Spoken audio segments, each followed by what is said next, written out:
যে এই দেশে প্রবীণ ভাতা নাই, বয়স্ক ভাতা নাই, শিশু ভাতা নাই, রিক্সাওয়ালাদের ভাতা নাই, বেকার ভাতা নাই, সকল ভাতা চালু করা লাগবে। ভাতা চালু না করলে তো হবে না। আমাদের সামরিক শক্তিকে এতটা শক্তিশালী করব, আমরা পরমাণু বোমা বানাবো যাতে বহিঃশক্তি আমাদের উপর আক্রমণ করতে না পারে। ইসরায়েল আজকে ফিলিস্তিনের উপর আক্রমণ করে, ঠিক তেমনি মুসলিম আমরা শান্তির ধর্ম, আমরা অন্য ধর্মের প্রতি আঘাত করব না, কিন্তু অন্য ধর্মের লোকেরা আমাদের উপরে আঘাত করলে তাকে প্রতিহত করার জন্য যে পরমাণু বোমা দরকার তা তৈরি করে রাখবো ইনশাল্লাহ। সামরিক লাইনে প্রত্যেকটা জনগণ, শিশু বাচ্চা স্কুল কলেজ থেকেই তার সামরিক ট্রেনিং, মার্শাল আর্ট সহ, অস্ত্র চালানো সহ সকল ট্রেনিং আমরা দিব ইনশাল্লাহ। আর আরেকটা কথা হইলো যে এই দেশে প্রবীণ ভাতা নাই, বয়স্ক ভাতা নাই, শিশু ভাতা নাই, রিক্সাওয়ালাদের ভাতা নাই, বেকার ভাতা নাই, সকল ভাতা চালু করা লাগবে। ভাতা চালু না করলে তো হবে না। এই লেখা দেখা যায় এটা, সকল ভাতা যদি চালু না করতে পারি তাহলে তো মানুষ, আর এই দেশে কোনো বেকার থাকবে না। জাপানে কোনো বেকার নাই, কারণ মানুষ কিছু না কিছু করবে, কেউ ইবাদতে মশগুল থাকবে, কেউ কর্মেতে মশগুল থাকবে, কিন্তু বেকার মানে মস্তিষ্ক বিকৃতি, বেকার মানে মাদক বন্ধ করার জন্য বেকারত্ব।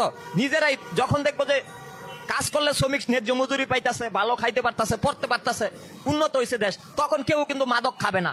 যদি তারপরে যদি 2-4 জন খায়, মাদকের জন্য আলাদা 2-1টা স্পট থাকবে, সেইখানে খাবে, লাইসেন্স করা, কিন্তু অতিরিক্ত মাত্রায় খাইতে পারবো না। ওই বছরে একদিন খাইবো, এটা বুঝানোর জন্য যে মাদক খারাপ জিনিস। একদিন খাইয়া তারা বলবো যে না আমরা আর খাবো না, এটা খারাপ জিনিস। 2-1 দিন না খাইলে তো মানুষ বোঝে না কোনটা ভালো কোনটা মন্দ। খাইয়া তারা বলবো যে মাদক একটা খারাপ জিনিস, নাহলে মানুষের ভিতরে একটা লালসা থাইকা যায়। হ্যাঁ, বুঝানোর জন্য যে মাদকটা একটা খারাপ। এর মধ্যে তো কিছু কিছু মাদকাসেবী যাদের মাথা নষ্ট, মাতাল। বাংলাদেশের জনগণ অনেকটা মানসিক বেকারগ্রস্ত। এর পিছনে তাই হলো অর্থনীতি, সামাজিক প্রেক্ষাপট। অর্থনীতি না থাকলে পরিবারে মিল থাকে না কারোর সাথে কারো।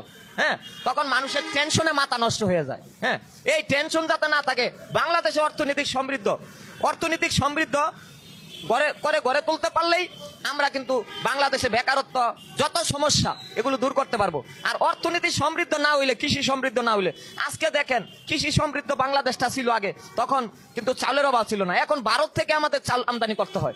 আমরা খালি আমদানি করি, রপ্তানি করতে পারি না। আমাদের দেশে মানিকগঞ্জে বিমান তৈরি করছে। হ্যাঁ, বিমান তৈরি করছে, এই বিমানটা দেখেন মাত্র 8 লাখ টাকা দিয়ে বিমান তৈরি করছে।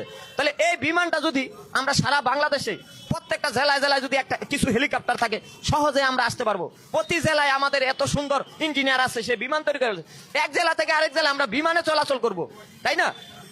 ধন্যবাদ। আজকে আরো অনেক ইস্যু আছে, যেহেতু মিডিয়ার ভাই অল্প সময় নিবে, আজকে বিদায় নিলাম ইনশাল্লাহ। আসসালামু আলাইকুম।